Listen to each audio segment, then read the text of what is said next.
वरहापीडं नटवरवपुः कर्णयो कर्णिकारम् बिभ्रद्वासः कनककपिशं वैजयन्तीं च मालाम् रन्ध्रान्वेणोरधरसुधया पूरयन् गोपवृन्दैर्वृन्दारण्यं स्वपदरमणं प्राविशद्गीतकीर्तिः। वरहापीडम, भगवान ने मोर मुकुट धारण किया हुआ है।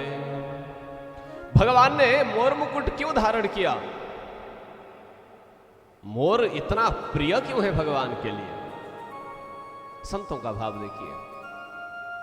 एक बार क्या हुआ कि वंशी बजा रहे भगवान श्री कृष्ण, एक मोर नाचता हुआ आया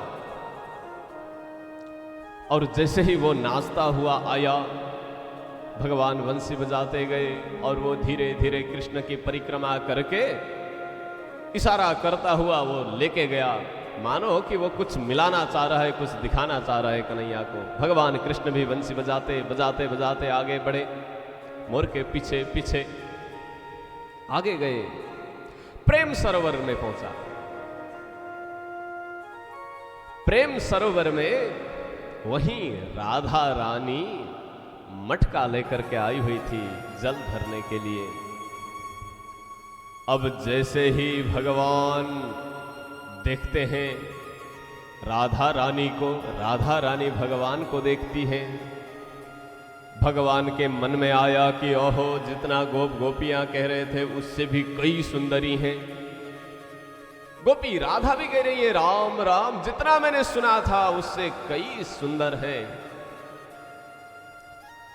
जब देखी वृषभानुजा तो ही बीच उठी हूक, मानो ऐसा हिचकी आ गया। नयन अटका हुआ है, नयन में नयन से नयन मिला है। और भगवान की दशा क्या है? वंशी रह गई हाथ में, फिर न लागी फूक। बंसी हाथ में है, मानो ऐसा कि भगवान ने अधर पर रखा हुआ है बंसी, और उसको कितना प्रेम दे रहे हैं भगवान। देखिए, ओष्ठ के साथ में हमेशा नाक की छतरी, ऐसा लग रहा है कि नासिका जो है भगवान उस बंसी को सेवा कर रहे हैं, छत्र दे रहे हैं नासिका से। और अपनी जो पलकें हैं जैसे ही नीचे ऊपर करते हैं तो मानो ऐसा कि पंखा दे रहे हैं वो भगवान बंसी को। और दोनों हाथ से जैसे ही उन छिद्रों को दबाते हैं, मानो कि वो बंसी की पांव चरण दबा रहे हों। इतना भगवान क्यों ऐसा सेवा कर रहे हैं? इस बंसी ने बहुत तप किया। क्या क्या तप किया? एक बांस के झाड़ के रूप में वो, फिर उसके बाद में बंसी के लिए योग्य भी बनना पड़ा। और जब बंसी बनाने वाला गया होगा तो उसने उसी को चुना जिसका भाग्य था, और फिर दोनों तरफ से उसको काटा गया। फिर कुछ लोहे का कुछ साधन गरम करके फिर छिद्र किया गया, वो ताप सहना पड़ा, तब जाकर के ये यहां तक पहुंची है। अच्छा, ये बात है। तो इधर राधा रानी की दशा क्या है? भगवान की तो अब बंसी हाथ में ही रह गई, फिर न लागी फूंक। भगवान फूंकना ही भूल गए। राधा रानी जब मटकी भर करके अपने सर पर रखी हुई थी। ब्रज में स्त्रियां आज भी घूंघट हमेशा रखती हैं। राधा रानी ने भी घूंघट आगे किया हुआ है, उतना ज्यादा दूर तक भी नहीं दिखता। मटकी भर राधे जमुना तट की,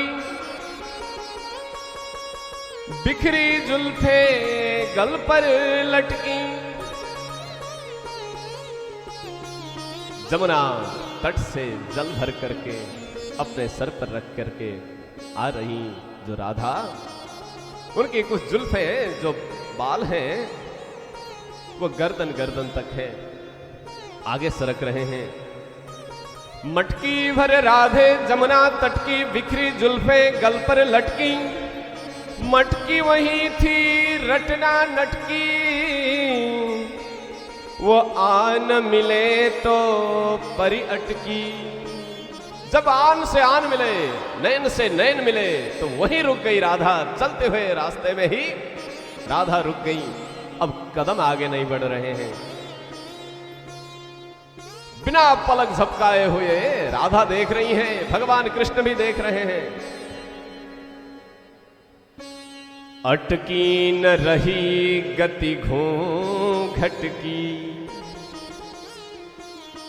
अब थोड़ी सी शर्माई राधा, और जैसे ही घूंघट थोड़ा सा दूसरे हाथ से खींचना चाहा, तो दाद सिर से डार दी मटकी।